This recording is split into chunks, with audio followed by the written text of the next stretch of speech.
Assalamualaikum warahmatullahi wabarakatuh.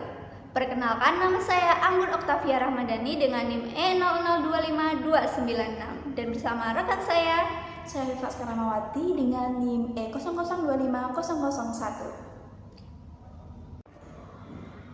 Jadi pada kesempatan kali ini kami akan memaparkan mengenai materi tentang penegakan hukum terhadap pinjol dan penipuan digital. Selamat menyaksikan. Akhir-akhir ini banyak kasus pinjaman online dan penipuan digital yang viral di media sosial, mulai dari pengambil alihan akun, tautan palsu, sampai ke ancaman debt collector ilegal yang meresahkan masyarakat. Fenomena ini menunjukkan bahwa potensi di Indonesia sangat besar.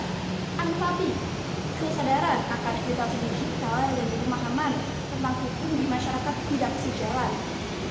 Akibatnya, ruang digital malah menjadi rentan dan juga muncul modus kejahatan baru. Jika dilihat dari aspek hukum, kasus pinjol dan social engineering tidak berdiri sendiri, melainkan sudah ada peraturan yang mengatur tentang perilaku digital, seperti halnya UU ITE, mengatur tentang penyalahgunaan data dan tentang peretasan. Selain itu, ada undang-undang perlindungan data pribadi yang menegaskan bahwa setiap data warga negara harus diproses secara aman. Jadi, jika terjadi kebocoran data, maka akan dikenakan sanksi administratif dan juga pidana. Lalu, undang-undang perlindungan konsumen juga berlaku apabila masyarakat dirugikan dalam melakukan transaksi digital. Belum lagi ketentuan KUHP seperti pasal 378 tentang penipuan dan 368 tentang pemerasan. Jadi, satu tindak kejahatan digital dapat menimbulkan pertanggungjawaban hukum semua rezim aspek kehidupan. Kejahatan digital seperti social engineering biasanya mengandalkan manipulasi psikologis. Biasanya, para pelaku ini membuat korban lengah melalui pesan palsu, kemudian ada link tuduhan, dan juga akun yang tampak resmi. Setelah korban terpancing, pelaku mengambil data-data pribadi lalu mengakses aplikasi keuangan dan akun-akun. Pada kasus pinjol ilegal, ancaman menggunakan kontak pribadi juga sering dilakukan untuk menekan korban-korban. Ternyata, modus ini jauh lebih kompleks daripada penipuan konvensional karena pelaku menggunakan identitas palsu dan juga dia manfaatkan celah teknologi. Penegakan hukum mengalami beberapa hambatan, terutama banyak pelaku yang beroperasi dari luar negeri, sehingga proses penyidikan dan ekstradisi terhambat. Jadi, kita membutuhkan kerjasama antara internasional. Belum semua aparat memiliki kapasitas teknis yang memadai untuk melacak jejak digital secara cepat.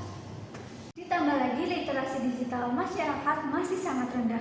Banyak para korban tidak menyadari bahwa mereka membukakan akses terhadap data pribadi mereka. Jadi, modus pelaku berkembang lebih cepat dan lebih pesat daripada pembaruan regulasi.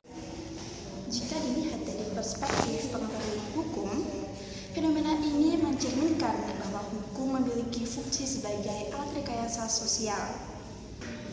Regulasi digital bertujuan membentuk perilaku masyarakat supaya lebih aman dalam menggunakan teknologi.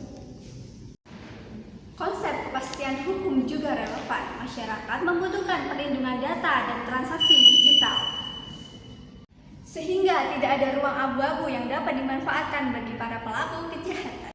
Selain itu, prinsip keadilan dan kemanfaatan menegaskan bahwa penegakan hukum seharusnya memberikan pemulihan bagi korban, bukan hanya menghukum pelaku. Kasus pinjol dan social engineering menjadi bukti bahwa hukum harus selalu beradaptasi dengan realitas digital, sehingga kejahatan baru menuntut pendekatan yang lebih responsif dan kolaboratif. Keamanan digital bukan hanya menjadi tanggung jawab negara, tapi juga platform teknologi dan juga masyarakat. Pemahaman hukum yang memadai, ruang digital bisa tetap aman dan melindungi hak-hak warga negara. Demikian pembahasan kami mengenai tantangan penegakan hukum terhadap pinjol dan kejahatan digital. Semoga materi ini bermanfaat. Terima kasih.